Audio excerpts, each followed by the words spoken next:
Good evening बच्चों, कैसे हैं आप लोग सब? जल्दी से बताइए एक बार, फटाफट से हाय हेलो हो जाए दैट वी आर लाइव। आप मेरी आवाज़ सुन पा रहे हैं? क्योंकि कल डबलिंग ऑफ साउंड वॉइस का बहुत बाद में आपने बताया सुयश, ठीक है? तो जल्दी से शुरू करते हैं। आज के इस लेक्चर में अपन बात करने वाले हैं, जरा चेयर वगैरह हटा लेते हैं यहाँ से। हाँ जी, अब आज के इस लेक्चर में हम लोग बात करेंगे बच्चों, किसके बारे में बात करने वाले हैं? लिक्विड सॉल्यूशंस में लेक्चर 4। कौन कौन से टॉपिक अपन कवर करेंगे इसमें, चलिए देख लेते हैं जरा एक बार। वॉइस प्रॉपर है, डबलिंग तो नहीं है, कोई इश्यू तो नहीं है, बता दीजिएगा। चलिए शुरू करते हुए सबसे पहला याद रखिएगा, कल हम नहीं कर पाए थे ये टॉपिक, आज हम डिस्कस करेंगे इसको डिटेल में। आज हम करने वाले हैं वेपर प्रेशर को डिटेल में डिस्कस करेंगे। वेपर प्रेशर के साथ साथ लिक्विड वेपर इक्विलिब्रियम के बारे में बात करेंगे कि ये कैसे एग्जिस्ट करता है। इसके साथ साथ हम लोग बात करने वाले हैं volatile and non volatile substances के बारे में, और नेक्स्ट में हम बात करेंगे राउल्ट्स लॉ के बारे में। तो ये आज का हमारा टोटल एजेंडा है, आज का हमारे टॉपिक यही होने वाले हैं। तो देखो बड़े आराम से आप लोग कर सकते हो, vapour pressure, liquid vapour equilibrium, volatile non volatile, और साथ में राउल्ट्स लॉ के बारे में भी डिटेल में बात करेंगे। आप मुझे सुन पा रहे हैं या नहीं, मैं एक बार खुद इधर से भी चेक कर लेता हूँ फटाफट से, तो जरा देखते हुए कि आप मुझे सुन पा रहे हैं या नहीं। चलिए तो फटाफट से hi hello how are you बच्चों।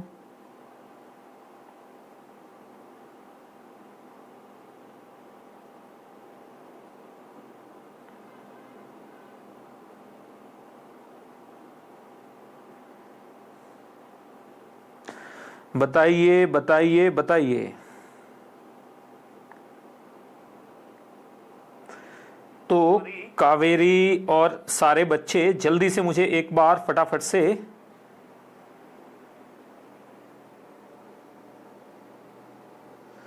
यस, बिल्कुल बिल्कुल बिल्कुल सही बात बच्चे बोल रहे हैं, कुछ तो बोल रहे हैं जैसे अभी। तो चल जल्दी से, अरे भाई आप हाय हेलो नहीं करेंगे तो कैसे चलेगा चीजें, तो चीज़ें चल नहीं पाएंगी तो दिक्कत होगी, तो बेटर है। तो चलिए शुरू कर लेते हैं फटाफट से। हम बात करेंगे राउल्ट्स लॉ के बारे में, वोलेटाइल नॉन वोलेटाइल। सबसे पहले कल हमने बात की थी हेनरीज लॉ के बारे में, तो क्विकली एक बार आपको रिकैप करा देता हूं। तो क्लियर है, वॉइस क्लियर है? कावेरी, अभिनव, उद्यन, क्या नाम है ये, उद्यंत, तो जल्दी से बताइएगा। आपने अभी तक कोई जवाब नहीं दिया है। हमने कल बात की थी हेनरीज लॉ के बारे में, हमने कल बात की थी किसके, हेनरीज लॉ के बारे में डिटेल में बात की थी। हेनरीज लॉ क्या होता है, हेनरीज लॉ क्या है, देखिएगा। हेनरीज लॉ के बारे में मैंने कल बताया था कि P gas is equal to क्या था हमारे पास, के एच इंटू एक्स गैस। क्या था, के एच इंटू एक्स गैस। ये हमने कल डिटेल में डिस्कस कर लिया था। ये किसके लिए एप्लीकेबल है, ये सिर्फ solubility of gases in liquids के लिए एप्लीकेबल है। यहां पे याद रखना है इसकी कुछ लिमिटेशंस हैं। सबसे पहली लिमिटेशन इसकी क्या है, एक बार जल्दी से याद रखेंगे, इसकी लिमिटेशंस हैं। सबसे पहली लिमिटेशन क्या है इसकी, उसके बारे में एक बार बात कर लेते हैं। सबसे पहली लिमिटेशन तो ये है, यहां पे याद रखिएगा कि ये not applicable, not applicable, not applicable, not applicable at very high और very low pressure. Very high पे या फिर और वेरी लो प्रेशर, या तो वेरी हाई हो जाए या वेरी लो प्रेशर हो जाए। Very low pressure, very high और वेरी लो प्रेशर पे ये एप्लीकेबल नहीं होता है। ये बात याद रखनी है कि ये आपको कभी भी बहुत ज्यादा प्रेशर पे आप इसे नहीं लगा सकते, क्योंकि गैस लिक्विफाई हो जाएगी। तो ये बात याद रखना है, ये सबसे पहली लिमिटेशन है। दूसरी लिमिटेशन आ जाती है, gas should not react with solvent, should not react with solvent, gas should not react with solvent, यानी सॉल्वेंट के साथ गैस रिएक्ट नहीं करना चाहिए। विद सॉल्वेंट, सॉल्वेंट के साथ गैस रिएक्ट नहीं करना चाहिए। ये दूसरा आपके लिए फंडा है। पहला फंडा क्या है नॉट एप्लीकेबल। दूसरा फंडा क्या है, gas should not react with solvent. ये दो चीजें आपको बिल्कुल क्लियरली पता होनी चाहिए कि ये दो चीजें तो बिल्कुल 110% आपके दिमाग में आ जानी चाहिए कि इसके लिए आप नहीं लगा सकते। तीसरी बात याद रखिएगा, आपको बहुत सारी लिमिटेशंस हैं इसकी, उनमें से कुछ लिमिटेशंस ये है, ये दो तो मेन लिमिटेशन है जो एनसीईआरटी के अंदर से हमने उठाया है। तो क्या आप मुझे सुन पा रहे हैं? एक बार आपकी चैट भी देख लेते हैं जल्दी से जी। तो बिल्कुल क्लियर है चीजें, कहीं कोई डाउट इसमें? अभी तक हमने क्विक रिकैप आपको हेनरीज लॉ का करा दिया। आज हम टाइम वेस्ट बिल्कुल नहीं करेंगे, सीधे आगे बढ़ जाएंगे, बात करेंगे वेपर प्रेशर की। तो आज का हमारा टॉपिक यहीं से स्टार्ट होगा बच्चों। हम लोग बात करेंगे किसकी? वेपर प्रेशर की। किसकी बात करेंगे? Vapour pressure. तो यहीं से, ये इतना आसान भी नहीं है और इतना डिफिकल्ट भी नहीं है। तो वेपर प्रेशर क्या चीज होती है, वेपर प्रेशर के बारे में हम बात करने वाले हैं, क्योंकि पूरा का पूरा कॉलिगेटिव प्रॉपर्टीज, पूरा का पूरा ये चैप्टर किसके ऊपर बेस्ड है? पूरा का पूरा चैप्टर आपको याद रखना है, ये सारा का सारा कॉलिगेटिव प्रॉपर्टीज का जो चैप्टर है वेपर प्रेशर के ऊपर ही बेस्ड है। अगर वेपर प्रेशर कम हो जाएगा तो क्या होगा? एलिवेशन इन बॉइलिंग पॉइंट हो जाएगा। वेपर प्रेशर बढ़ जाएगा तो डिप्रेशन इन बॉइलिंग पॉइंट हो जाएगा। तो ये कॉमन सेंस की चीजें हैं जिन पे आपने फोकस करना है।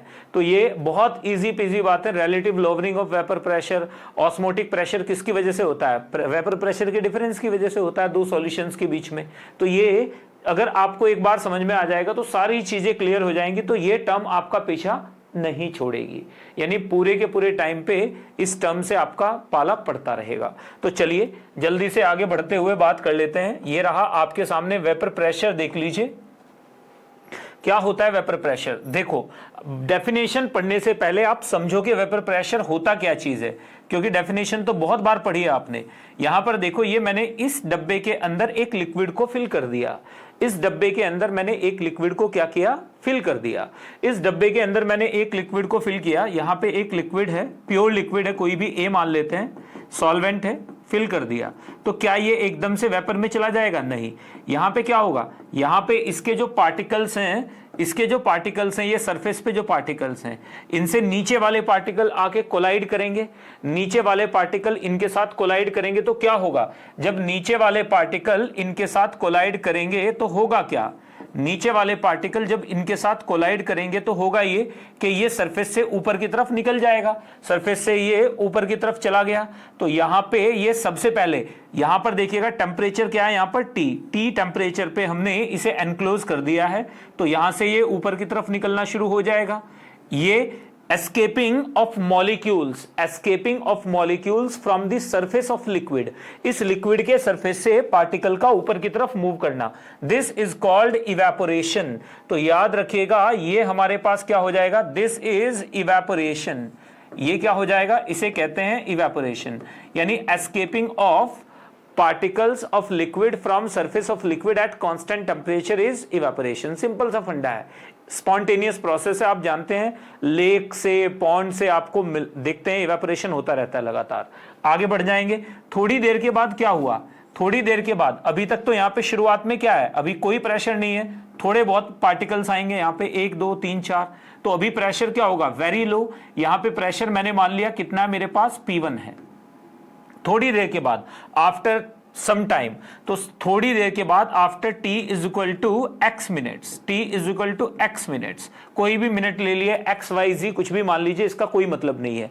बस हमने मान लिया t is equal to x minute, हमने यहां पर टाइम ले लिया है, कोई भी 10 मिनट, 20 मिनट, 25 मिनट। यहां पे क्या होगा? ये पार्टिकल ऊपर की तरफ जाएंगे, यहां से ये पार्टिकल ऊपर की तरफ जा रहे हैं, ठीक है। ये पार्टिकल यहां से ऊपर की तरफ उड़ा, this is rate of evaporation. ये हमारे पास इवेपोरेशन हो रहा है। धीरे धीरे यहां पे पार्टिकल बहुत सारे इकट्ठा होना शुरू हो जाएंगे, तो ये एयर क्या हो जाएगी? ऊपर की सैचुरेटेड हो जाएगी। तो धीरे धीरे ये पार्टिकल अब नीचे की तरफ मूव करेंगे, और नीचे की तरफ मूव करने के बाद ये क्या करेंगे बच्चों? ये नीचे की तरफ मूव करने के बाद, आप लोग सुन पा रहे हैं ना यार? एक बार फिर वही बात है, आप लोग चैट में मुझे बताएंगे नहीं तो पता कैसे चलेगा कि आप सुन पा रहे हैं? तो चैट में यार कम से कम एक्टिव रहिए। जल्दी से एक बार चैट में यस सर, नो सर लिख दीजिए फटाफट से। तो यस सर ही लिखना है, नो सर अलाउड नहीं है। तो इवेपोरेशन के बाद यहां से क्या होगा, थोड़ी देर के बाद यहां पे प्रेशर कितना हो गया हमारे पास, P2 हो गया, P1 से P2 हो गया। तो पार्टिकल्स बढ़ गए हैं, देख रहे हो आप, पार्टिकल बढ़ गए हैं, तो P1 से ज्यादा क्या होगा, P2 होगा। हमें पता है कि P2 will be greater than P1, ये बात तो क्लियर है। यहां पे कुछ पार्टिकल नीचे आना शुरू हो गए, कुछ पार्टिकल्स ने क्या किया, नीचे आना शुरू हो गए। This is called condensation. इसे क्या कहते हैं, कंडेंसेशन। इसे कहते हैं कंडेंसेशन। कंडेंसेशन, ये हमारे पास कंडेंसेशन शुरू हो गया। थोड़ी देर के बाद क्या होगा, थोड़ी देर के बाद ये होगा, अभी आप देख रहे हो ज्यादा पार्टिकल ऊपर जा रहे हैं और कम पार्टिकल नीचे आ रहे हैं। थोड़ी देर के बाद होगा ये कि यहां पर थोड़ी देर के बाद एक इक्विलिब्रियम सेटअप हो जाएगा। इक्विलिब्रियम सेटअप कैसे हो गया, इक्विलिब्रियम सेटअप कुछ ऐसे हो जाएगा, फॉर एग्जाम्पल के इवेपोरेशन का रेट ये था, कंडेंसेशन का रेट एग्जैक्टली इसके बराबर हो जाएगा। अब पहली बार यहां पे क्या हो जाएगा, प्रेशर कांस्टेंट हो जाएगा। पहली बार यहां पे क्या हो जाएगा, प्रेशर कांस्टेंट हो जाएगा। दिस इज P मैक्सिमम, ये क्या है, P maximum. This is called vapour pressure. अब आप देखो, आपको कितनी क्लैरिटी के साथ बात समझ में आई होगी कि वेपर प्रेशर एक्चुअल में क्या होता है। तो वेपर प्रेशर के बारे में अगर आप लोगों को क्लियरली समझ में आ गया है तो मुझे बताइए कि वेपर प्रेशर सर हमें बिल्कुल क्लियरली समझ में आ चुका है। तो यहां से देखो हमें पता चल रहा है कि वेपर प्रेशर क्या है, वेपर प्रेशर को कैसे टैकल करते हैं। तो यहां से देखो बढ़ते बढ़ते बढ़ते बढ़ते जब प्रेशर बढ़ के कांस्टेंट हो जाए तो यहां पे क्या होगा हमारे पास, शुरुआत में यहां पे हमारे पास rate of evaporation, rate of evaporation मैंने मान लिया मेरे पास कितना था, रेट ऑफ इवेपोरेशन मेरे पास मैंने मान लिया y था। यहां पे रेट ऑफ कंडेंसेशन कितना है बच्चे, रेट ऑफ कंडेंसेशन 0 है, अभी कंडेंसेशन स्टार्ट ही नहीं हुआ। यहां पे देखो रेट ऑफ इवेपोरेशन मेरे पास कितना हो गया, ये y ही रहेगा। रेट ऑफ कंडेंसेशन मेरे पास कुछ आ गया, सपोज यहां पे कुछ भी मान लीजिए a, मान लीजिए a आ गया। थोड़ी देर के बाद रेट ऑफ इवेपोरेशन क्या है मेरे पास, y ही है। रेट ऑफ कंडेंसेशन भी क्या हो जाएगा मेरे पास, y हो जाएगा। y पार्टिकल नीचे आ रहे हैं, y ऊपर जा रहे हैं। तो अब आप समझ गए होंगे कि इसे कैसे डिफाइन करेंगे। बहुत आसान है, देखो फील कीजिएगा चीजों को, बिल्कुल खोल के पढ़ा रहा हूं ताकि तुक्का ना मारना पड़े, रट्टा ना लगाना पड़ जाए आपको। तो यहां पे याद रखिएगा, इस वाले पॉइंट पे क्या हो जाएगा, rate of evaporation is equal to क्या हो जाएगा, रेट ऑफ कंडेंसेशन हो जाएगा। यानी यहां पर इवेपोरेशन का रेट कंडेंसेशन के बराबर हो चुका है। मतलब इसका मतलब यह है कि ये जो हमारे पास लिक्विड था ये वेपर के साथ किस में चला गया है, लिक्विड वेपर के साथ किस में चला गया है, इक्विलिब्रियम में चला गया है। ये क्या आ गया हमारे पास, इक्विलिब्रियम सेटअप हो चुका है। तो याद रखिएगा, when there is a equilibrium between liquid and its vapours, the pressure exerted by the vapors of liquid is called its vapor pressure। Easy PG बात है बिल्कुल।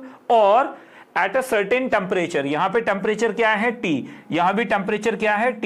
Eight a certain temperature the maximum pressure exerted by the vapours of liquid is called vapour pressure.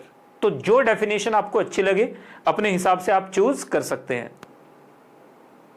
तो यहां पे जो भी definition आप लोगों को अच्छी लगे आप चूज कर सकते हैं, that should be your choice. तो यहां पर देख लो जरा एक बार, ये रहा आपके सामने इवेपोरेशन एंड कंडेंसेशन के बारे में अपन बात कर चुके हैं। तो इवेपोरेशन को भी एक बार डिटेल में डिस्कस कर लेते हैं, कंडेंसेशन के बारे में भी बात करेंगे।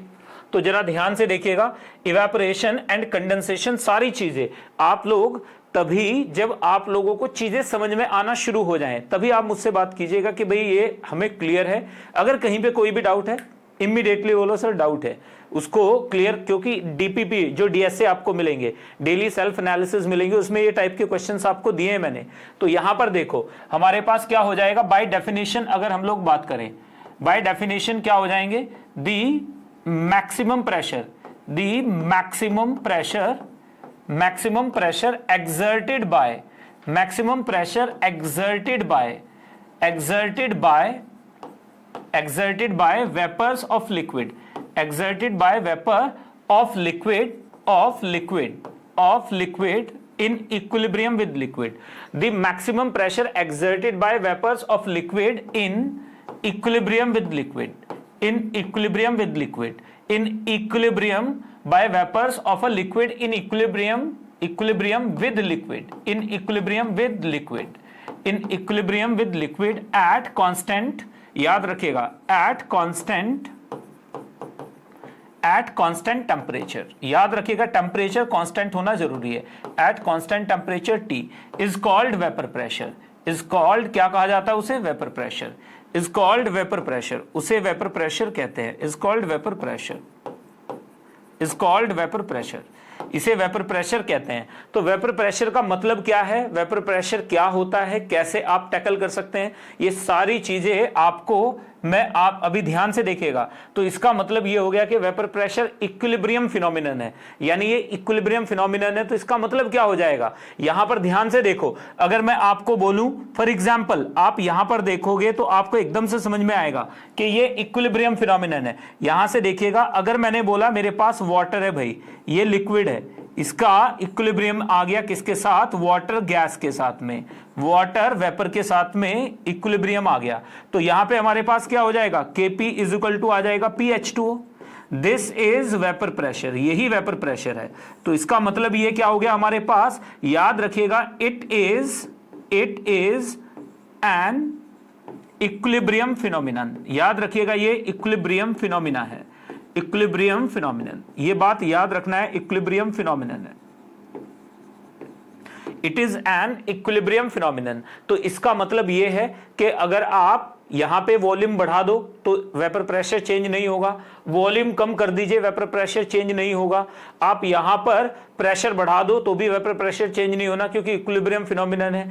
अगर आप यहां पर पानी के अंदर कुछ डाल दो तो भी वेपर प्रेशर क्या होगा, चेंज हो जाएगा, क्योंकि इक्विलिब्रियम फिनोमिनन है, इक्विलिब्रियम चेंज हो जाएगा, इक्विलिब्रियम अब नया सेटअप होगा। तो इसका मतलब यह हो गया कि इक्विलिब्रियम फिनोमिना, जो इक्विलिब्रियम को चेंज करेगा वो वेपर प्रेशर को चेंज कर देगा। याद रखिएगा, इक्विलिब्रियम कांस्टेंट को जो चीज चेंज करेगी, अगर टेम्परेचर आपने चेंज कर दिया, Kp चेंज हो जाएगा, इक्विलिब्रियम चेंज हो जाएगा। इसका मतलब क्या हो गया, यानी अगर आपने टेम्परेचर बढ़ाया तो वेपर प्रेशर क्या हो जाएगा, बदलेगा।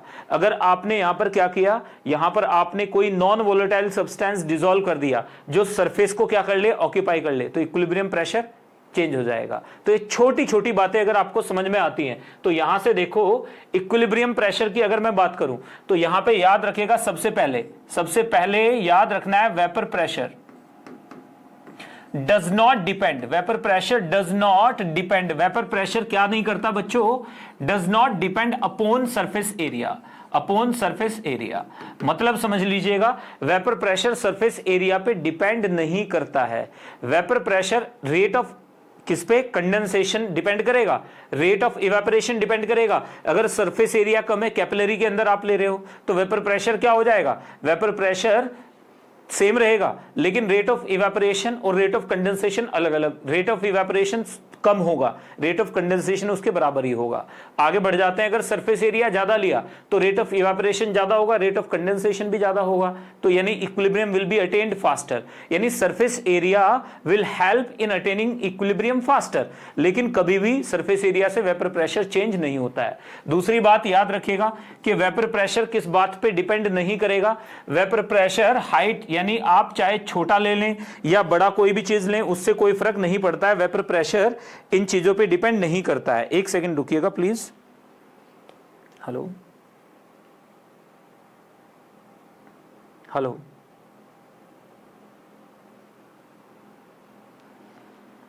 वेपर प्रेशर इन चीजों पे डिपेंड नहीं करता है। तो चलिए अब जल्दी से आगे बढ़ जाते हैं। वेपर प्रेशर और किस बात पे डिपेंड करता है, vapour pressure is inversely proportional to molecular weight, याद रखिएगा मॉलिक्यूलर वेट के इनवर्सली प्रोपोर्शनल होता है। तीसरी बात याद रखिएगा, vapour pressure is inversely proportional to inter particle forces, vapour pressure inter particle forces के, एक सेकेंड रुकिएगा, हेलो हेलो, यस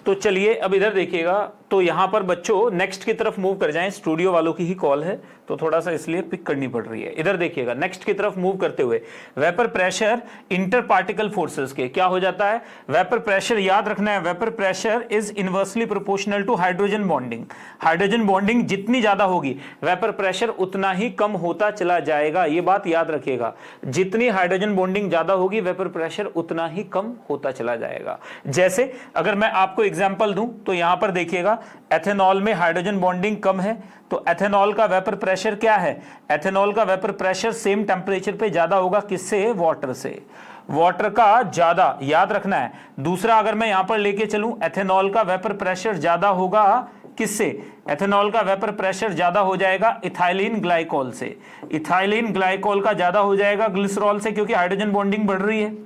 इसका ज्यादा हो जाएगा किससे, ग्लिसरॉल से। क्यों, हाइड्रोजन बॉन्डिंग बढ़ गई, देखो यहाँ पे 6 हाइड्रोजन बॉन्ड बन रहे हैं, यहाँ पे 4 बन रहे हैं, यहाँ पे 2 ही बन रहे हैं हाइड्रोजन बॉन्ड, ये क्या आ जाएगा, ये आ जाएगा। ग्लूकोज का तो 0 ही हो जाता है, बिल्कुल टेंडिंग टू 0 हो जाएगा। इसका मतलब क्या हो जाएगा, this is equal to P glucose. Glucose में क्या होगा, 16 हाइड्रोजन बॉन्ड बनेंगे, इस वजह से हाइड्रोजन बॉन्डिंग बहुत ज्यादा हो गई, तो ये तो सॉलिड ही हो जाएगा।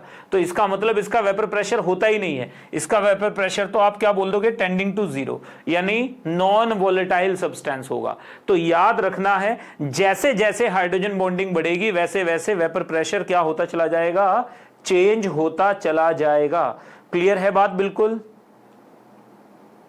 बोलो जरा एक बार, सुयश जल्दी से, सुयश, अभी है ना, अभिनव क्लियर है। अगर कोई भी डाउट है आपको तो आप बिल्कुल बिंदास बात कीजिएगा, क्लास के बाद भी हम लोग इंटरेक्ट कर सकते हैं। तो चलिए नेक्स्ट की तरफ मूव कर जाएंगे, वेपर प्रेशर का।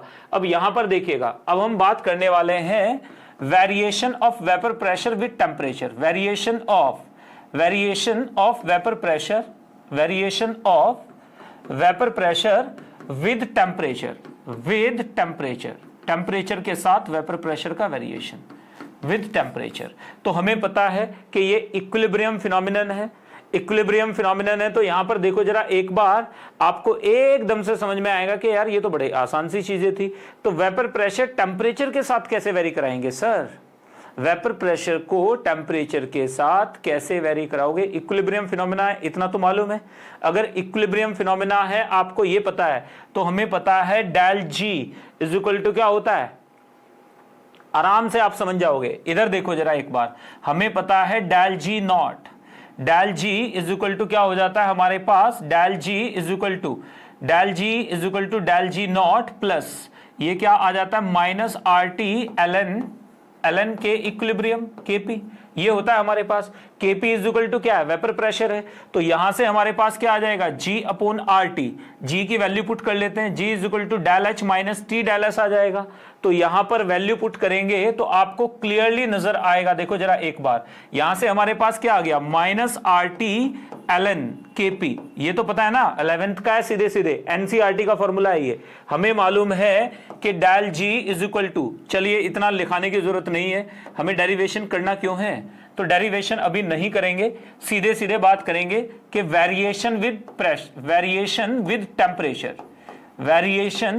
विद टेम्परेचर, टेम्परेचर के साथ कैसे वेरी करेंगे, वेरिएशन विद टेम्परेचर के साथ ये कैसे वेरी करेगा। तो क्लाउसियस क्लेपिरोन इक्वेशन आ जाएगी, यहां पे देखिएगा, इसे कहते हैं क्लेपिरोन इक्वेशन, क्या बोलते हैं, CLAUSSIUS, क्लाउसियस क्लेपिरोन, CLAYPERON, क्लेपिरोन इक्वेशन, क्लाउसियस क्लेपिरोन इक्वेशन नाम है इसका। ये क्या होती है, ये आ जाती है हमारे पास log of P2 upon P1 is equal to आ जाता है enthalpy of vaporisation upon 2.303 R into आ जाता है T2 मतलब फाइनल टेम्परेचर, T1 मतलब initial temperature into T1 T2। तो ये नोट कीजिएगा, ये T1 है, तो ये आपने याद रखना है। हमारे पास क्या है बच्चों, ये तो आप लोगों को याद रखना है कि log of P2 by P1 is equal to enthalpy vaporisation upon 2.303 R into T1 T2 minus T1। ध्यान से देखिएगा, T2 minus T1 upon T1 T2। तो यहां पर आप लोगों के लिए ये छोटी छोटी चीजें, अब देखो जरा, हमें पता है एंथैल्पी ऑफ वेपराइजेशन तो हमेशा ही पॉजिटिव होती है, एंथैल्पी ऑफ वेपराइजेशन हमेशा पॉजिटिव होती है, यानी एंडोथर्मिक है, ये बात तो पता है ना भाई। कोई अपने आप थोड़ा इवेपोरेट हो जाएगा, उसको आप एनर्जी दोगे तभी तो लिक्विड गैस में कन्वर्ट होगा, तो ये तो हमें पता है। अब हमारे पास हमें साफ साफ दिख रहा है, if T2 is greater than T1 then हमें क्या पता चल रहा है, then P2 will be greater than P1। इसका मतलब क्या हो गया, दैट इंप्लाइज देयरफॉर क्या आ जाएगा, vapour pressure is directly proportional to temperature.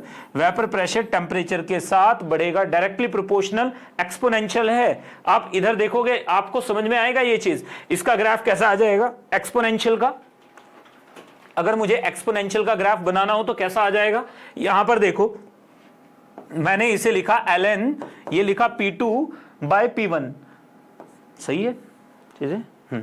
ln P2 by P1 is equal to क्या आ जाएगा, enthalpy of vaporisation upon R into T2 minus T1 upon T1 T2, ये वैल्यू आ जाएगी। क्लियर है बात बिल्कुल।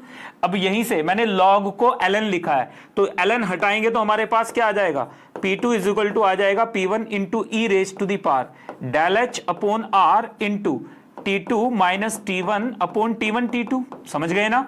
तो ये हमें पता चल गया कि हमारे पास क्या आ गया, हमारे पास आ गया y is equal to k into e raise to the power x, ये वाला फंडा आ गया। इसका मतलब ग्राफ अगर मैं इसका प्लॉट करूंगा, तो अगर मैं इसका ग्राफ प्लॉट करने की कोशिश करूं तो मेरे पास ग्राफ क्या आ जाएगा इसका, बच्चे जल्दी से बताइए, एक्सपोनेंशियल आ जाएगा। मतलब यहां पे आप वेपर प्रेशर लेके चल रहे हो, यहां पे आप टेम्परेचर लेके चल रहे हो, तो ग्राफ कैसे आएगा, e raise to the power X वाला आएगा, मतलब ग्राफ ऐसे बढ़ेगा। ये बात याद रखिएगा, ये बात कई बार पूछ ली जाती है और ये एग्जाम में भर भर के आते हैं क्वेश्चन। तो ये लीनियर वेरिएशन नहीं है, ये चीज आपको एनसीईआरटी में ग्राफ बना के तो दे दिया है, लेकिन उन्होंने ये एक्सप्लेन नहीं किया where has it come from, ये आया कहां से।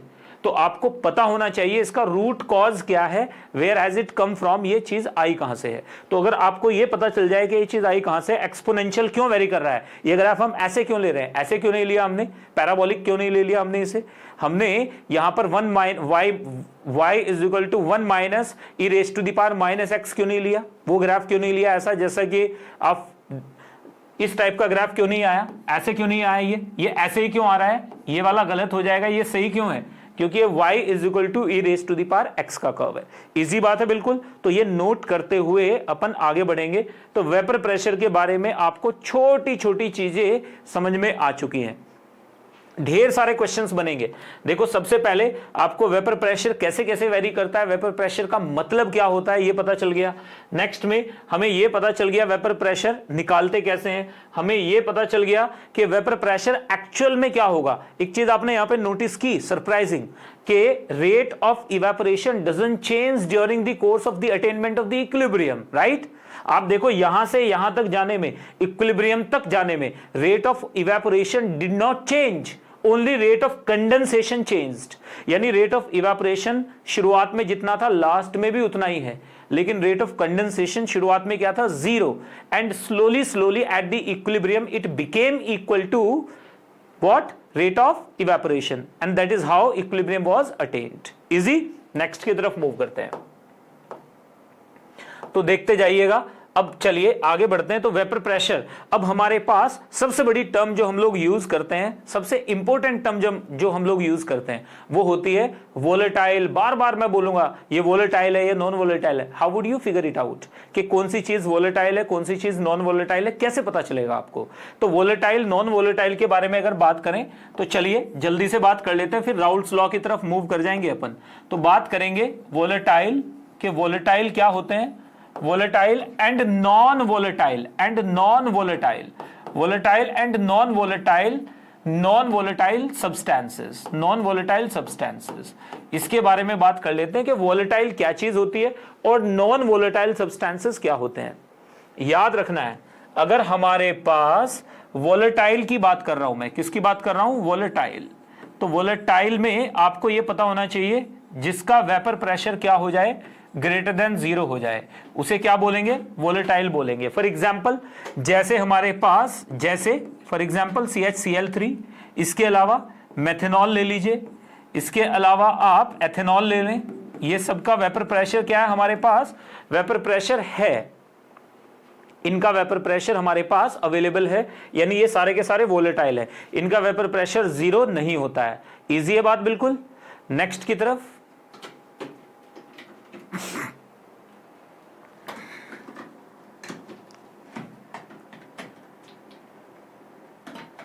चेंज करना है हमें।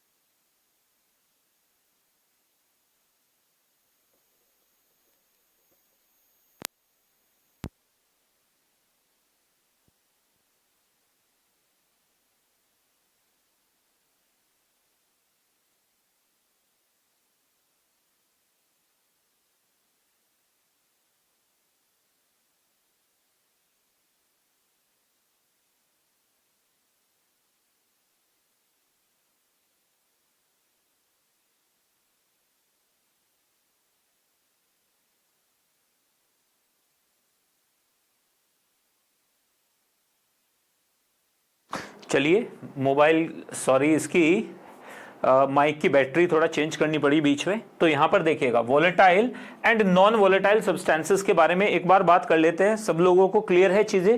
किसी को कोई डाउट है तो मुझे बताएं जल्दी से कि सर डाउट है, एक बार चैट में यहाँ पे पोस्ट कर सकते हो आप लोग। तो चलिए, तो यहाँ पर जल्दी से आगे बढ़ेंगे। तो अब अगर मैं नॉन वोलेटाइल की बात करूं तो क्या नॉन वोलेटाइल का जीरो होता है? ये बात, yes, this is very very important. Non volatile का मतलब है उसका vapour pressure tending to zero होगा, जीरो नहीं, याद रखना है, जीरो नहीं होगा, टेंडिंग टू जीरो होगा, जीरो नहीं होगा, टेंडिंग टू जीरो होगा। ठीक है, आप निकलेंगे क्या? वो तो मैं कर लूंगा। इसमें एनोटेशंस कैसे सेव होती हैं? इसको सेव करोगे ना, हाँ, इसे पूरा ब्रेक करोगे ना, मतलब पैनल हटाओगे तो वहां पे इधर लेफ्ट साइड में 3 डॉट आएंगे, वहां पे सेव एज का ऑप्शन आ जाएगा। नहीं ये नहीं आता, लेकिन जो लिख रहा हूँ लिखा हुआ आएगा ना, सेव करोगे दोबारा तो ठीक है। दोबारा सेव एज कर ले नए नाम से। चलिए, तो कल ऐसा ही हुआ था। तो अब यहां से हम आगे बढ़ जाते हैं। ये रहा आपके सामने नॉन वोलेटाइल। तो नॉन वोलेटाइल में जैसे कि हमारे पास क्या आ जाएगा, ग्लूकोज आ जाएगा नॉन वोलेटाइल में, जैसे यूरिया नॉन वोलेटाइल है, जैसे हमारे पास शुगर नॉन वोलेटाइल है, शुगर भी क्या है, नॉन वोलेटाइल। तो ये शुगर भी नॉन वोलेटाइल है, ग्लूकोज भी नॉन वोलेटाइल है। इसका मतलब इनके वेपर प्रेशर को आप इग्नोर कर दोगे, ना तो ये खुद इवेपोरेट होते हैं ना दूसरे को होने देते हैं। तो ये बड़ा याद रखना है, नॉन वोलेटाइल का मतलब ये बिल्कुल नहीं होता है कि उसका वेपर प्रेशर जीरो है। नॉन वोलेटाइल का मतलब होता है टेंडिंग टू जीरो है, मतलब इनसिग्निफिकेंट है, यू कैन नेग्लेक्ट इजिली। मतलब दूसरे के कंपैरिजन में अगर वाटर के अंदर आपने किसको डाल दिया, यूरिया को डाल दिया, तो यूरिया का वेपर प्रेशर को आप इग्नोर कर सकते हो। इसका सीधा सा मतलब यही है कि आप उसे इग्नोर कर सकते हो। इजी बात हो गई बिल्कुल। चलिए नेक्स्ट की तरफ अपन मूव करते हुए बात करेंगे, आगे बढ़ते हुए। तो वोलेटाइल, नॉन वोलेटाइल समझ गए हैं आप लोग क्या होता है। मैं आज के बाद नॉन वोलेटाइल को एनवीएस लिखूंगा। क्या लिखूंगा इसे? NVS, non volatile solute. ये क्या हो जाता है? VS, volatile solute. क्योंकि हम सॉल्वेंट तो हमेशा ही वोलेटाइल होगा, सॉल्वेंट तो हमेशा ही क्या होगा, वोलेटाइल ही होगा। कभी भी आप याद रखिएगा, वाटर हमेशा वोलेटाइल है, एथेनॉल हमेशा वोलेटाइल है, बेंजीन हमेशा वोलेटाइल है। इसका मतलब सॉल्वेंट तो हमेशा वोलेटाइल ही होता है। ये प्रॉब्लम कहां आती है? सॉल्यूट पे आती है कि वो वोलेटाइल होगा या नहीं होगा। नेक्स्ट की तरफ मूव करते हुए अब बात करेंगे, अब यहां से शुरू होता है आपका रियल लिक्विड सॉल्यूशंस। आज से आप मान के चले न्यूमेरिकल्स भर भर के आएंगे। तो अब हम बात करेंगे राउल्ट्स लॉ के बारे में बात करेंगे। किसके बारे में बात करेंगे? RAOULTS, Raoult's law. Raoult's law किसके लिए बात कर रहे हैं? For volatile, for solutions containing volatile solvent, containing volatile solute, volatile solute, volatile solute के लिए अपन बात कर रहे हैं। तो यहां पे देख लेते हैं जरा एक बार। अगर मैं आपसे पूछूं कि इसमें क्या आ जाएगा, जरा बताइए। वोलेटाइल सॉल्यूट और सॉल्वेंट के बारे में अपन बात करें तो ध्यान से देखिएगा। Raoult's law for solutions containing volatile solute, Raoult's law for solutions containing volatile solute. तो यहां से वोलेटाइल सॉल्यूट कैसे आएगा जी? चलिए शुरू करते हैं। यहां पर देखो राउल्ट्स लॉ क्या कहता है, अकॉर्डिंग टू राउल्ट्स, राउल्ट के according, according to Raoult, RAOULT, Raoult's law, according to Raoult's law. Raoult's law के अकॉर्डिंग क्या है? पहले आपको मुझे जैसे बताने की आदत है, आपको पता है कि पहले एक्सपेरिमेंट करेंगे ताकि आप लोगों को एग्जैक्टली पता चल जाए कि इसका मतलब क्या है। यहां पर हमारे पास क्या है? यहां पर हमारे पास सॉल्यूशन है। देखो ये सॉल्यूशन बना दिया हमने, इसमें हमने A डाल दिया और साथ में B डाल दिया। A के कितना मोल फ्रैक्शन है? A का मोल फ्रैक्शन XA है। इसमें लिक्विड के अंदर ये क्या है हमारे पास? लिक्विड। तो याद रखिएगा राउल्ट्स लॉ सिर्फ लिक्विड पे ही लगता है, राउल्ट्स लॉ वेपर पे आप नहीं लगा सकते। तो Raoult's law is strictly applicable for liquids, never for vapour. Vapour के ऊपर राउल्ट्स लॉ लगाने की गलती भी मत कर देना। वेपर पे क्या लगेगा? Dalton's law of partial pressures लगेगा। तो याद रखना है, इसका मैंने मान लिया मोल फ्रैक्शन मेरे पास काई बी है, इसका मोल फ्रैक्शन काई ए है। तो यहां से हमारे पास क्या हो जाएगा? इसका मोल फ्रैक्शन काई ए है, इसका काई बी है। तो यहां पे जो वेपर प्रेशर होगा इनका ऊपर, इनका जो ऊपर वेपर प्रेशर होगा, यहां पे हमने मान लिया इसका वेपर प्रेशर कितना है Pa और B का वेपर प्रेशर कितना है PB, क्योंकि दोनों ही वोलेटाइल है, दोनों ही उड़ेंगे, A भी जाएगा ऊपर और B भी ऊपर जाएगा। जब दोनों ही ऊपर जाएंगे तो दोनों का वेपर प्रेशर होगा। तो यहां पे याद रखिएगा according to Raoult the partial pressure क्या आ जाएगा, यहां पर the partial pressure exerted by partial pressure exerted by vapors of liquid, by vapor of a liquid is by vapor of a substance, याद रखिएगा by vapor, partial pressure exerted by vapor of a liquid is equal to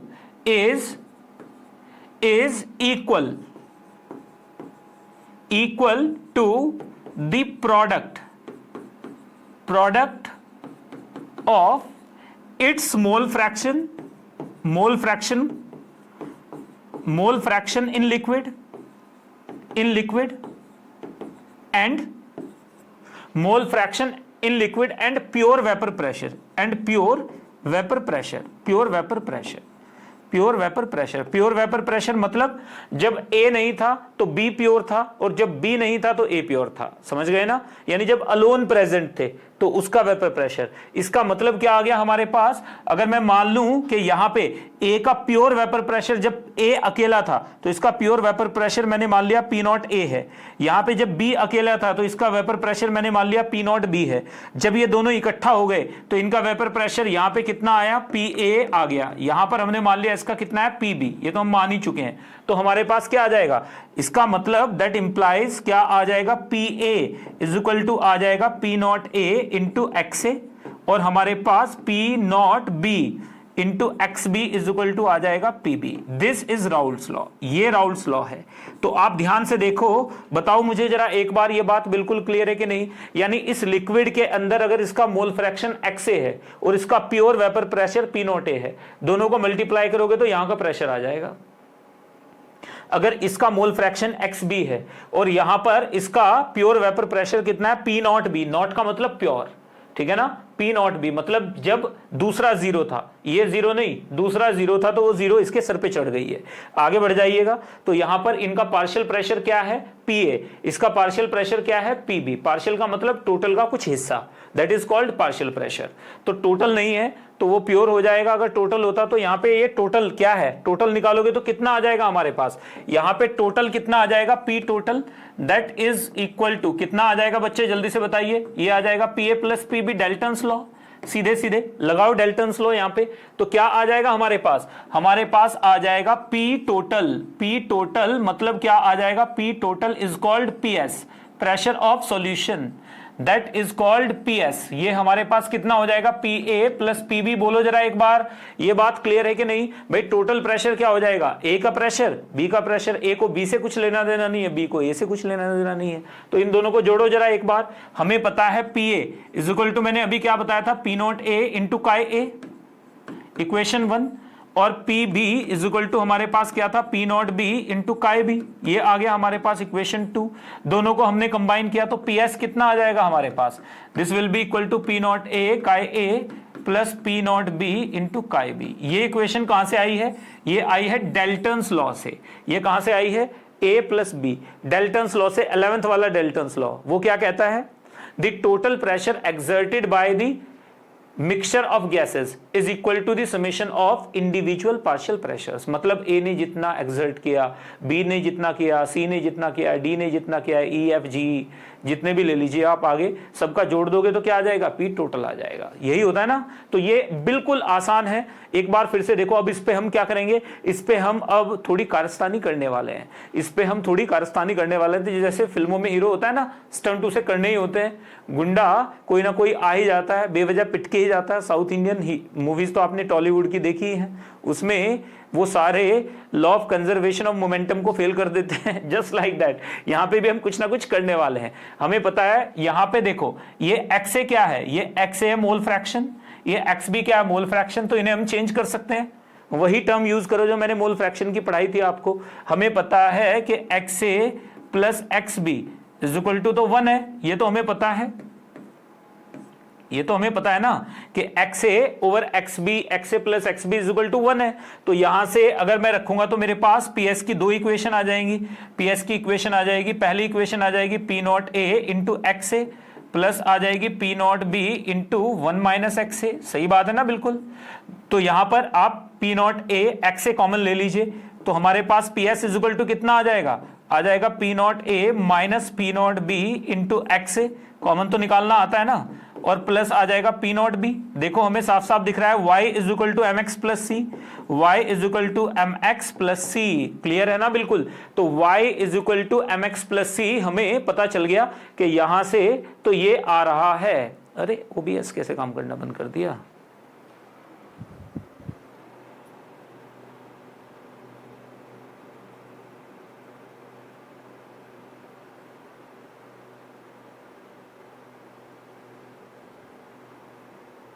चलिए, तो यहां तक बातें बिल्कुल clear हैं। किसी को कोई भी डाउट हो तो वो मुझसे जल्दी से पूछेगा, बताएगा। तो बीच में कई बार लगता है ऐसा, क्योंकि आप लोग तो जवाब देते नहीं हैं, तो एक बार अभी मुझे बता दो बच्चों, फिर बाद में पूछने को नहीं मिलेगा। क्या ये बात बिल्कुल क्लियर है? बाद में फिर आपको क्लास में ही पूछ लो ना यार, क्लास में आपको फैसिलिटी दी गई है तो पूछिए। तो यहां पर देखो हमें पता चल गया P total is equal to हमारे पास ये आ गया है। यहां से हमने क्या किया, ये रख दिया। तो ये आपके लिए किसके लिए, ये हमारे पास ए के लिए है, यानी एक्स ए की टर्म्स में। एक्स बी की टर्म्स में भी तो लिख सकते हो। क्या आ जाएगा, P S is equal to आ जाएगा P naught B minus P naught A into X B, और प्लस क्या आ जाएगा पी नॉट ए। ये दूसरी इक्वेशन आ गई। देखो दोनों का स्लोप क्या है, यहां पर भी देखो y इज इक्वल टू क्या है हमारे पास माइनस एम, और यहां पे x dash plus C dash. दिख रहा है ना साफ साफ। देखो ये स्लोप हमारे पास नेगेटिव है, इसका स्लोप अगर m था तो ये माइनस m है। दिख रहा है ना साफ साफ। यानी अगर एक बढ़ेगा तो एक घटेगा, यानी दोनों एक साथ नहीं बढ़ सकते, दोनों एक साथ नहीं घट सकते। याद रखना है, अगर यहां पर हमारे पास x से बढ़ेगा तो x भी घटेगा, और अगर x भी बढ़ेगा तो x से घटेगा, क्योंकि दोनों का समेशन तो यूनिटी है। क्लियर है ना बात, बिल्कुल। तो अगर मैं इसे प्लॉट करने की कोशिश करूं तो चलिए प्लॉट कर लेते हैं। सबसे पहले a के लिए, किसके लिए, फॉर a के लिए बात करते हैं। तो a के लिए मेरे पास क्या आ जाएगा, a के लिए मेरे पास आ जाएगा, यहां पे आ जाएगा pa और यहां पे आ जाएगा xa। तो हमने प्लॉट किया तो हमारे पास ग्राफ कैसा आ जाएगा, लाइन सेगमेंट आ जाएगा। कभी आप सोचो कि ये इनफाइनाइट लाइन आ जाएगी, नहीं, सेगमेंट आएगी। ये पी नॉट ए तक ही जाएगा बस, इससे ऊपर नहीं हो सकता ये। अगर मैं पी बी के लिए बात करूं, फॉर बी के लिए अगर मैं बात करूं तो क्या आ जाएगा मेरे पास, बच्चों बताओ जरा एक बार। अगर मैंने बी के लिए बात की तो यहां पर क्या आ जाएगा, पी बी। यहां पे एक्स भी लिया मैंने, तो P B is equal to X B into P naught B. तो ये वाला कर्व आ जाएगा, ये भी, ये देखिएगा, ये भी स्लोप क्या है, पॉजिटिव ही है, क्योंकि एक्स बी यहाँ पे पी नॉट बी या पी नॉट ए, कभी ये जो स्लोप है, यहाँ पे स्लोप कितना हो जाएगा, ये स्लोप कितना हो जाएगा हमारे पास, पी नॉट ए। यहाँ पे स्लोप कितना हो जाएगा हमारे पास, ये हो जाएगा पी नॉट बी। स्लोप कितना आ जाएगा, पी नॉट बी आ जाएगा। क्लियर है बात, बिल्कुल। अगर हम सॉल्यूशन के लिए लेकर चलें तो सॉल्यूशन के लिए देखते हैं। चलो जी, एक बढ़ेगा एक घटेगा, ये हमें क्लियरली दिख रहा है। चलिए सॉल्यूशन के लिए प्लॉट करते हैं, इसमें तो मजा आएगा भाई, ये तो बल्ले बल्ले होने वाली है। तो यहां पर मैंने एक जगह ले लिया b और एक जगह मैंने ले लिया a। तो यहाँ पे x a क्या हो जाएगा मेरे पास 1, यहाँ पे x b क्या हो जाएगा मेरे पास 1, यहाँ पे x b क्या हो जाएगा 0, यहाँ पे x a क्या हो जाएगा 0। मतलब ये प्योर सॉल्यूट है, ये प्योर सॉल्वेंट है, दोनों ही वोलेटाइल हैं, तो दोनों को ले सकते हैं। तो देखो जरा एक बार, इधर से इधर आते हुए क्या हो जाएगा हमारे पास, ये लगातार बढ़ेगा, ऐसे आएगा ग्राफ। ये क्या आ जाएगा, P A is equal to P naught A into X A. X से लगातार बढ़ रहा है तो ये यहां पे आके क्या हो जाएगा, पी नॉट ए हो जाएगा। ये वाली वैल्यू तो पी नॉट ए होगी ना, आप कोऑर्डिनेट्स निकाल के देख लो ना इसमें, ठीक है। एक्स ए की वैल्यू 1 रखूंगा तो P A is equal to P naught A हो जाएगा। तो यहां पर हमने वेपर प्रेशर ऑफ ए लिया है, यहां पे वेपर प्रेशर ऑफ ए लिया है, यहां पे वेपर प्रेशर ऑफ बी लिया है। तो हमारे पास क्या हो जाएगा, बी के लिए अगर बनाऊं तो ग्राफ, बी के लिए देखो, बी के लिए भी ऐसा ही कुछ लाइन आएगी, बी के लिए ऐसी लाइन आएगी, ये इधर को बढ़ेगा, ये इधर को बढ़ेगा, ठीक है ना। जब x से बढ़ेगा तो pa बढ़ेगा, जब x भी बढ़ेगा तो pb बढ़ेगा। तो ये वाली लाइन क्या आ जाएगी, pb is equal to P naught B into X B. बताओ जरा एक बार, बात क्लियर है? आप ध्यान से देखो, ये वाला पॉइंट हमारे पास क्या होगा, this will B P naught B.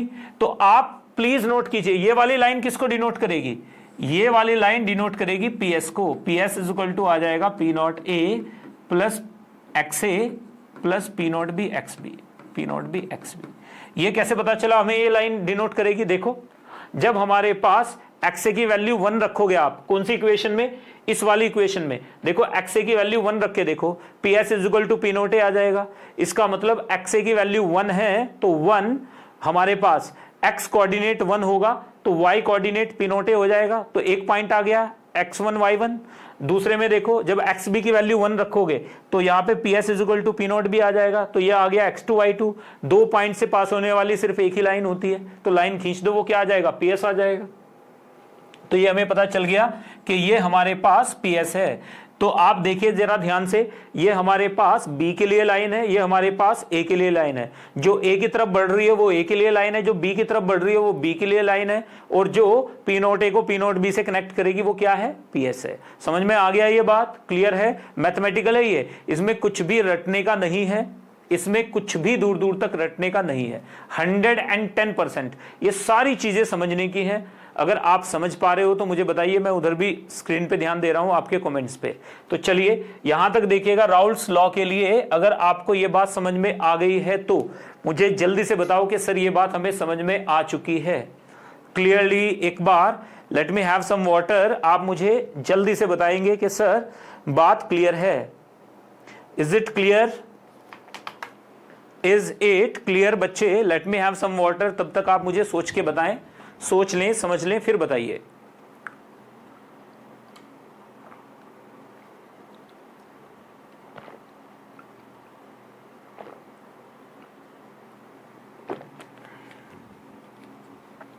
चलिए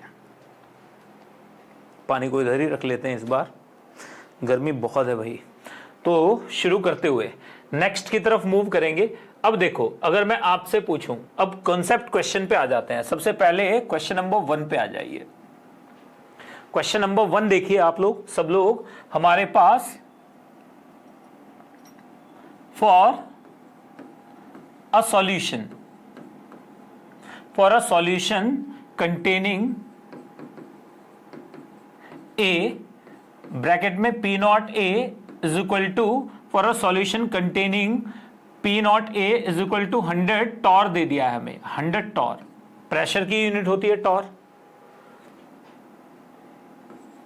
एंड बी कंटेनिंग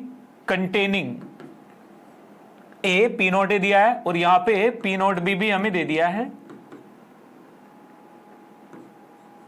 400 टॉर, और यहां पे एक्स भी दिया हुआ है 0.25। ठीक है, फाइंड पीएस निकाल के बताइए क्या होगा। तो आप आराम से निकाल सकते हो। सबसे पहले तो मैंने आपको बताया थंब रूल याद रखना है। अगर आप थंब रूल याद ही नहीं रखोगे तो प्रॉब्लम हो जाएगी। थंब रूल कैसे याद रखना है? लेफ्ट हैंड साइड पे आपको जो भी डेटा दिया गया वो डेटा आपने याद रखना है। तो डेटा याद रखेंगे, जो भी डेटा दिया गया। सबसे पहले आप सॉल्यूशन में क्या करोगे? डेटा यूज करोगे। सबसे पहले डेटा में देखिएगा हमारे पास पी नॉट ए हमें दिया हुआ है। पी नॉट ए हमारे पास कितना है? ये है 100 टॉर, हमें पता है पी नॉट ए 100 टॉर है। और एक्स ए हमें पता है कितना है हमारे पास। अगर एक्स भी 0.25 है तो ये हो जाएगा 0.75, क्योंकि दोनों को जोड़ के तो 1 ही आना है ना। पी नॉट बी हमारे पास कितना है बच्चे? 400 टॉर है। और हमारे पास पी एक्स बी की वैल्यू कितनी है? 0.25 रखो वैल्यू। तो हमारे पास P S is equal to P naught A into X A according to Raoult's law plus P naught B into X B. ये आ गई इक्वेशन। वैल्यू पुट करो इसमें, राउल्स लॉ की इक्वेशन में वैल्यू पुट करेंगे तो पी एस कितना आ जाएगा हमारे पास? ये आ जाएगा हमारे पास P naught A 100 into 3/4 plus ये आ जाएगा हमारे पास पी नॉट बी कितना है? 400 इंटू 1/4। तो वैल्यू पुट कर लो। पॉइंट्स में कभी भी मल्टीप्लाई डिवाइड मत करो, हो सके तो होल नंबर बना के डिवाइड मल्टीप्लाई करो, उससे गलतियों के चांसेस कम होते हैं। तो यहां से हमारे पास कितना आ जाएगा? यहां से हमारे पास आ जाएगा 75, ये आ गया 25, 75 और प्लस यहां से कितना आ जाएगा? ये कटेगा तो 100, तो ये आ गया हमारे पास 100, तो ये आ जाएगा 175 torr. 175 torr is the answer. ये आ जाएगा हमारे पास आंसर। तो पहला क्वेश्चन आप लोगों को समझ में आया। आई एम श्योर आपको समझ में आया होगा, लेकिन आदत डालिए, जो भी क्वेश्चन के अंदर आपको डेटा दिया गया है उस डेटा को यूज करने की आदत डालो। उस डेटा को यूज करने की आदत डालोगे तो फायदा होगा। अगर डेटा को यूज करने की आपने आदत नहीं डाली है, देयर विल बी प्रॉब्लम। तो चलिए शुरू करते हुए, इजी है बात बिल्कुल। दूसरे पे आ जाते हैं, दूसरे पे आ जाते हैं। ये रहा एक और क्वेश्चन। एक और क्वेश्चन है बच्चों यहां पे, for a solution of a solution of x and y, PS is given by PS is equal to 120 into XA plus 40. This PS is given by this. Find P naught A is equal to what and P naught B is equal to what. तो क्या करोगे आप, अगर हमें एक ऐसी equation दे दी जाए कि भाई हमारे पास PS इज इक्वल टू क्या है, PS इज इक्वल टू हमारे पास है 120 XA प्लस 40, कुछ भी दे सकता है वो। यहां पे इक्वेशन ऐसी बना के देगा, PS की टर्म में इक्वेशन दे देगा जिसमें एक का मोल फ्रैक्शन दे रखा होगा और कोई दो नंबर दे रखे होंगे। तो यहां से हमारे पास क्या आ जाएगा, अब हमें पता है कि देखो क्वेश्चन को जब हम इसका सॉल्यूशन निकालने जाएंगे, हमें साफ साफ दिख रहा है कि PS हमारे पास क्या है बच्चे, बताओ जरा एक बार। PS is equal to 120 into XA है प्लस 40 है।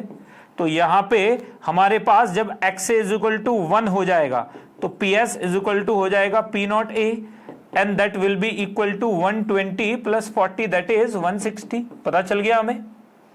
और जब XA इज इक्वल टू 0 हो जाएगा तो PS is equal to P naught B हो जाएगा and that will be equal to 40। Clear है बात बिल्कुल। तो हमें पता चल गया कि हमारे पास देयरफॉर, हमें साफ साफ पता चल गया therefore P naught A is equal to 160 and P naught B is equal to 40। अगर समझ में नहीं आया हो बच्चों तो एक बार फिर से, जब x से 0 होता है तो P नॉट B आ जाएगा और जब x भी 0 होगा तो P नॉट A आ जाएगा। इसमें तो रॉकेट साइंस है ही नहीं। जब x भी 0 होगा तो x से 1 होगा ना, ये तो हमें मालूम है ना बच्चों। ये बात तो आप पल्लू में गांठ मार लीजिएगा, XA प्लस XB यानी काई A plus chi B is always 1। तो इसे ही यूज कर रहे हैं हम लोग, काई A plus chi B is always 1। हम इसे ही यूज करते हुए आगे बढ़ेंगे। आसान है ना बात बिल्कुल। कहीं किसी तरह की कोई दिक्कत हो, परेशानी हो, शक हो, सुबह हो तो मुझे जरा एक बार इत्तला करें ताकि मैं इसमें आगे मुब्तला हो जाऊं जल्दी से। तो ये इन वर्ड्स के ऊपर आप ज्यादा ध्यान मत देना, ये उर्दू के तलफ़ुज़ आपको समझ में आएगा नहीं। ये क्वेश्चन नंबर 2 है, क्वेश्चन नंबर 2 था ये। तो चलिए आगे बढ़ जाते हैं। अब हम बात करेंगे वेपर फेज कंपोजिशन की। अरे भाई जब लिक्विड है तो लिक्विड के ऊपर वेपर भी तो होंगी, तो वेपर में A कितना होगा और B कितना होगा निकाल सकते हैं अपन, निकालते हैं। चलिए निकालिए जरा ध्यान से देखिएगा, लिक्विड कितना होगा, वेपर कितना होगा। तो यहां पर बात करेंगे किसकी, वेपर फेज कंपोजिशन की। वेपर फेज कंपोजिशन के बारे में बात करेंगे, वेपर फेज कंपोजिशन के बारे में बात करेंगे। वेपर फेज की कंपोजिशन क्या होने वाली है। तो वेपर फेज की कंपोजिशन देखो, ये हमने मान लिया हमारे पास लिक्विड है भाई, ठीक है मान लिया सर, कोई दिक्कत नहीं है। यहां पे हमारे पास दोनों लिक्विड होंगे, ये हमारे पास लिक्विड है, दिख रहा है साफ साफ। ये हमारे पास यहां पे कुछ वेपर है उसकी, इसमें A भी होगा B भी होगा। यहां हमारे पास क्या है, दिस इज वेपर फेज, ये वेपर्स हैं, ये वेपर है। तो वेपर पता है, लिक्विड पता है। अब यहां से क्या होगा हमारे पास, यहां पे A का मोल फ्रैक्शन हमारे पास कितना है, लिक्विड में A प्लस B है, वेपर में भी A प्लस B होगा, दोनों ही वोलेटाइल है, दोनों ही वोलेटाइल हैं, अलग अलग क्वांटिटी होगी। तो यहां पे A का मोल फ्रैक्शन XA हो गया, B का मोल फ्रैक्शन XB हो गया। मैंने मान लिया यहां पे the mole fraction of A in vapour B, let the mole fraction of A in vapours B कितना, YA, और मोल फ्रैक्शन ऑफ ये हमारे पास क्या आ गया, B in vapour phase is YB। तो यहां पे एक बार फिर से देख लीजिएगा, XA हमारे पास क्या है, मोल fraction of A in liquid, YA हमारे पास क्या है, मोल fraction of A in vapour. Similarly XB हमारे पास क्या है, मोल fraction of B in liquid, और YB हमारे पास क्या है, मोल fraction of be in vapour. Easy PG बात हो गई। अब ये तो आप सीधे सीधे क्या कर सकते हो, using Dalton's law of partial pressures. तो आप क्या करेंगे, according to Dalton's law, according to Dalton's law of partial pressures, Dalton's law use करो अकॉर्डिंग टू, क्योंकि यहां पर क्या लगेगा, यहां पर वेपर के ऊपर आप क्या लगाओगे, ओनली डेल्टन्स लॉ। यहां पे क्या लगेगा, डेल्टन लॉ लगेगा, डेल्टन्स लॉ लगेगा। और यहां पे क्या लगेगा, लिक्विड के ऊपर क्या लगेंगे, राउल्ट्स लॉ लगाएंगे। याद रखिएगा, राउल्ट्स लॉ लगेगा, राउल्ट्स लॉ लगाएंगे, लिक्विड के ऊपर राउल्ट्स लॉ लगाएंगे और वेपर के ऊपर डेल्टन्स लॉ लगेगा। गैस के ऊपर राउल्ट्स लॉ नहीं लग सकता और लिक्विड के ऊपर डेल्टन्स लॉ नहीं लग सकता, है ना। मजेदार चीजें देखो कितने, ये अगर आप प्रैक्टिस करोगे ना इन सारी चीजों की, तो ये बड़े आराम से आप लोग कर पाओगे। अब देखो, अगर यहां से डेल्टन्स लॉ के अकॉर्डिंग हमें पता है कि क्या होता है, डेल्टन्स लॉ हमारे पास होता है partial pressure, partial pressure, Dalton's law के अकॉर्डिंग पार्शियल प्रेशर पढ़ा होगा ना यार, बताइए जल्दी से, ये तो मोल कंसेप्ट में ही पढ़ा देते हैं। इज इक्वल टू होता है mole fraction into total pressure, into total pressure, P total कितना है, पीएस। मोल फ्रैक्शन किस में लेना है, वेपर फेज में लेना है। इसका मतलब हमारे पास P A is equal to क्या आ जाएगा Y A into P S, और पी बी हमारे पास कितना आ जाएगा, Y B into P S. Clear है, Y B into P S, value put कर दो, आंसर आ जाएगा। करते हैं वैल्यू पुट, चलो। तो यहां पर दोनों के दोनों को देखो, this is very very important, very important, ये आपके लिए इंपॉर्टेंट है बच्चों, इसको जरूर याद रखिएगा, क्योंकि यही बाद में आके कंफ्यूज करता है। हमें यह समझ में नहीं आता कि हमें यहां पर मोल फ्रैक्शन लिक्विड का लेना है या मोल फ्रैक्शन वेपर का लेना है, बस यहीं पे पंगा हो जाता है। तो मोल फ्रैक्शन लिक्विड के बारे में अगर बात करें और मोल फ्रैक्शन वेपर के बारे में अगर बात करें तो दोनों अलग अलग है। लिक्विड के अंदर एक्सए से हमने डिनोट किया है, एक्सबी से डिनोट किया है, वेपर के अंदर हमने वाई बी और वाई ए से डिनोट किया है। ठीक है, चलिए अब जरा ध्यान से देखो, वैल्यू पुट करूंगा मैं यहाँ पे, तो हमारे पास क्या आ जाएगा, हमारे पास यहां से आ जाएगा Y A is equal to आ जाएगा P A upon P S. तो कितना हो जाएगा, ये आ जाएगा P naught A into X A upon, नीचे क्या आ जाएगा हमारे पास, जल्दी से बताइए, P naught A into X A, ये हमारे पास कितना आ जाएगा, फटाफट से बताइए। ये हमारे पास आप इधर से इधर लेकर जाएं तो ये देखिए पी नॉट ए और ये आ जाएगा हमारे पास पी एस, पी एस कितना हो जाएगा, पी एस हो जाएगा P naught A minus P naught B into X A और प्लस पी नॉट बी, ये आ गया हमारे पास। क्लियर है बात बिल्कुल, तो वाई ए आ जाएगा आपके सामने। सिमिलरली वाई बी निकालो, वाई बी भी हमारे पास सीधे मैनिपुलेट करना है, ये कितना आ जाएगा, P B upon P S, कितना हो जाएगा, ये हो जाएगा P naught B into X B upon P naught B minus P naught A into X B और प्लस क्या आ जाएगा, पी नॉट ए आ जाएगा। इजी पीजी है बात, ये तो हम डेराइव कर चुके हैं ना, पुरानी इक्वेशंस को मैं यहां पे यूज कर रहा हूं, तो आसान हो गई बात बिल्कुल। तो यहां से याद रखना है, वाई ए ऐसे निकल जाएगा, वाई बी ऐसे निकल जाएगा, आसान बात बिल्कुल। अब इन दोनों में रिलेशन भी निकालने को बोल सकता है, डिवाइड करके इन दोनों में देखो, इक्वेशन 1 मान लूं, इसे मैं इक्वेशन 2 मान लूं, तो इन दोनों में रिलेशन भी तो निकलवा सकता है। वो कैसे निकलवाएगा, आप ध्यान से देखो, अगर मैं इसे उल्टा कर दूं तो मेरे पास क्या हो जाएगा, अगर मैं इसे उल्टा कर दूं इस वाली इक्वेशन को, तो मेरे पास 1 अपॉन वाई ए, उल्टा करके देखो, यानी हमने रेसिप्रोकल ले लिया इसका, तो मेरे पास क्या आ जाएगा, 1 upon Y A is equal to, देखो एक्स से एक्स से कट जाएगा, ठीक है ना, और P naught B upon X A, P naught B, तो क्या आ जाएगा, Y A is equal to आ जाएगा P naught B upon P naught A into P naught B upon P naught A into 1 by X A, और plus क्या आ जाएगा, दिस अपॉन दिस, ये आ जाएगा हमारे पास P naught A minus P naught B upon P naught A, ये आ गया। आप देखो y is equal to M X plus C, तो ये भी जेई में आया हुआ क्वेश्चन है, ये पी वाई क्यू है, ये जेई में आया हुआ क्वेश्चन है, ये भी PYQ है। मजेदार है बिल्कुल। देखो मैनिपुलेट करना सीधे इसको इधर से, तो मैनिपुलेशंस है और कुछ भी नहीं है इसमें।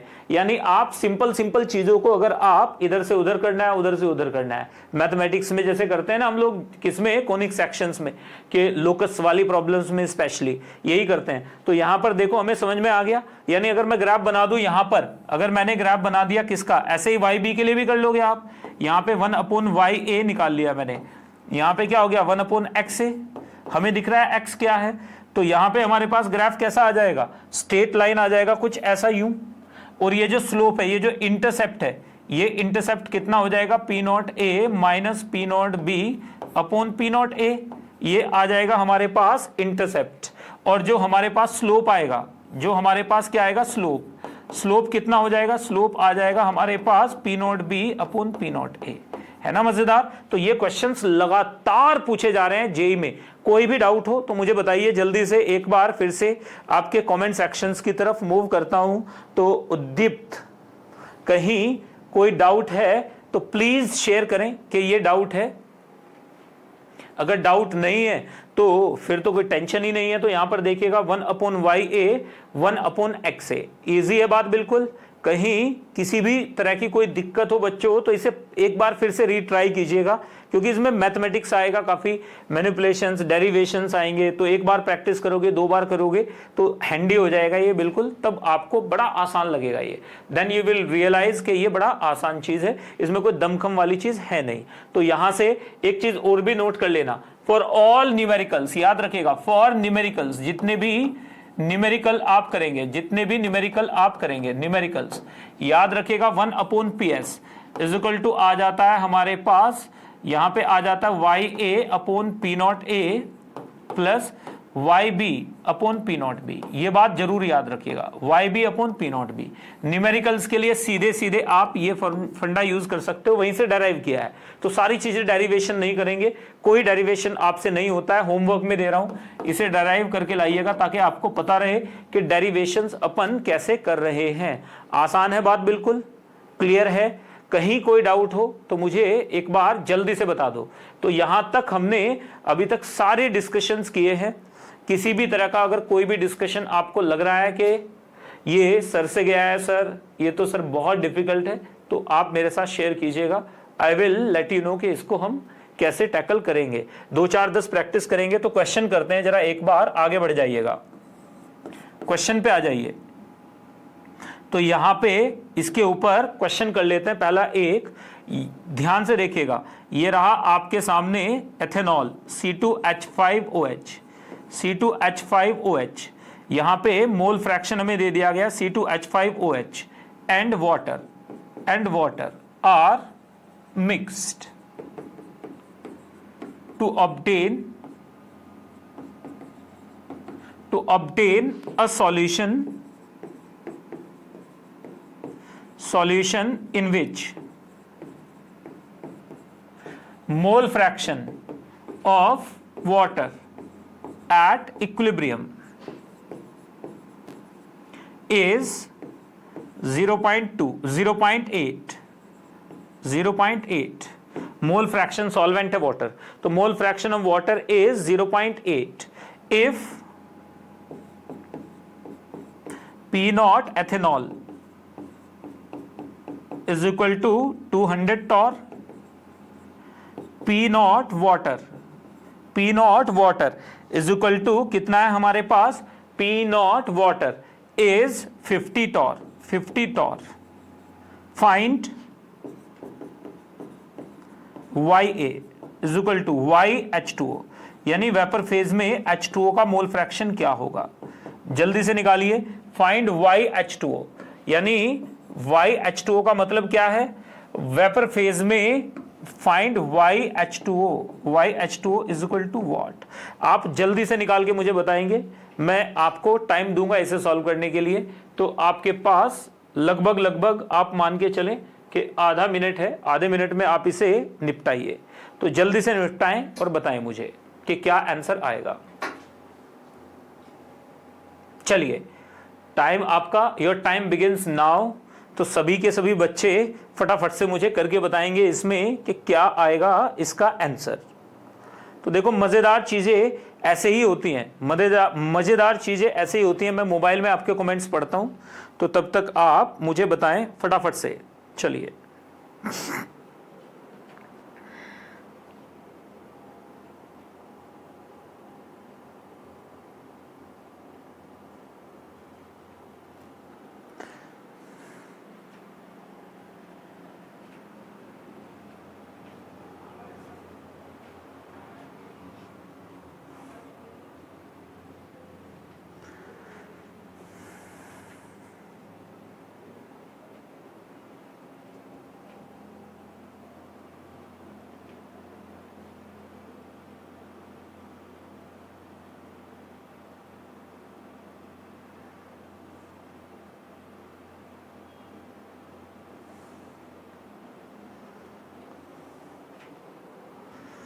चलिए चलिए चलिए,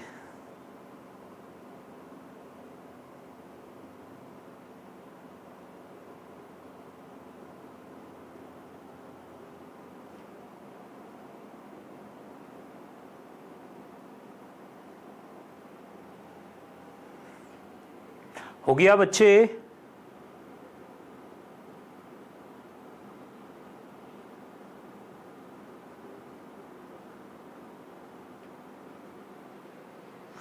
चलिए देख लेते हैं कितने बच्चे आप में से सही जवाब दे पाएंगे इसका।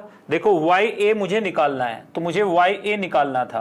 मुझे क्या निकालना था? यहाँ पे देखो हमें क्या दिया हुआ है, हमें यहाँ पर क्या दिया हुआ है, वाटर का मोल फ्रैक्शन दिया हुआ है, मोल फ्रैक्शन ऑफ वाटर, यानी ये दिया हुआ है हमें 0.8। तो मोल fraction of ethanol in liquid कितना हो जाएगा हमारे पास? This will B 0.2। ये हमें पता चल गया। हमें P0A, हमें PS दिया हुआ है, क्या दिया हुआ है? P0A, P0 भी दिया हुआ है, P0H2O, P0H2O हमें दिया हुआ है, दैट इज 50 टॉर, ये हमें दिया हुआ है।